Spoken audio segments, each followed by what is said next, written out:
நம்ம ஸ்டிச் பண்ணிவிட்டு மீந்து போன சாட்டின் கிளாத்தை தூக்கி போடாமல் இது மாதிரியான ஹேண்ட் கிராஃப்ட் பண்ணலாம்.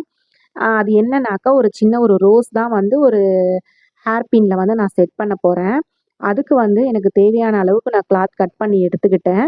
இந்த கிளாத் தான் எடுத்திருக்கேன். நான் வந்து இது ஒரு சைடு வந்து அப்படியே ஸ்டிச் பண்ணி திருப்பிக்கிட்டு நீட்டாக வந்து அயர்ன் பண்ணி எடுத்துக்கிட்டேன். அயர்ன் பண்ணி எடுத்துக்கிட்டு இந்த ரோஸை ரெடி பண்ணுறதுக்கு நான் B7000 கம் எடுத்திருக்கேன். ஒரு ஊசி நூலும் ஒரு ஹேர் பின்னும் இதுதான் எடுத்திருக்கேன். மற்றபடி வேறு ஒன்றும் இல்லை. இந்த 3 வச்சு அதில் வந்து நான் அழகாக வந்து அந்த ரோஸ்க்காக நான் வந்து அப்படியே கையாலேயே வந்து நான் சுற்றிக்கிட்டு அதுக்கப்புறம் வந்து டைட்டாக ஒரு நூலை போட்டு நம்ம கீழே கட்டிட்டு அது ஊசி நூலை வச்சு தச்சு நம்ம வந்து கொஞ்சம் கம் அப்ளை பண்ணி அந்த பின்னில் வந்து நம்ம செட் பண்ணிக்க வேண்டியதுதான். அது பார்க்குறதுக்கு ரொம்ப அழகாக இருக்கும். நல்லா ரோஸ் அழகாக இருக்கும் பார்க்குறதுக்கு.